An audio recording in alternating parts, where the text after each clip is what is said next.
Welcome to Tech Bytes and News, your daily roundup of articles featured in Hacker News. Today, we're diving deep into a fascinating study linking concussions, herpes simplex virus, and the development of Alzheimer's disease. It's pretty groundbreaking stuff. Absolutely. I've been following this research with great interest. The use of brain organoids is a game changer, isn't it? It allows for controlled experiments that would be impossible ethically with human subjects. So exciting. Precisely. The study used brain organoids, these 3D mini-brains grown from stem cells, to simulate the effects of repeated head trauma. Some organoids were pre-infected with a dormant herpes simplex virus, present in 80% of us by age 60. Then, the researchers essentially punched them with tiny pistons to mimic concussions. Wow, that's a pretty aggressive experimental setup. But effective, apparently. What were the results? The results were striking. In the virus-infected organoids, repeated concussions reactivated the dormant virus. This led to increased inflammation, beta-amyloid plaques, a hallmark of Alzheimer's, and other neurodegenerative changes. The more hits, the worse the damage. It's a vicious cycle. So the head trauma acts as a trigger for the virus, essentially exacerbating the risk of Alzheimer's?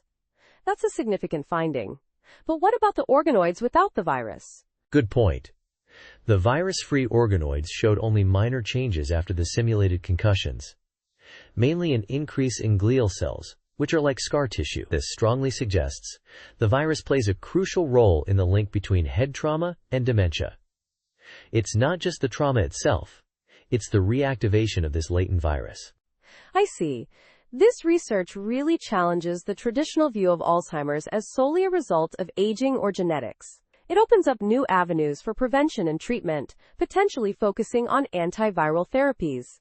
This is huge. Exactly. The researchers even mention the possibility of using antivirals to mitigate the inflammation caused by the reactivated virus. It's still early days, but this study provides a strong foundation for future research.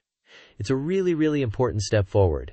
However, it's crucial to remember that brain organoids aren't perfect models of the human brain. They lack a fully developed immune system and other complex processes. This could influence the results, right? You're absolutely right. That's a valid criticism.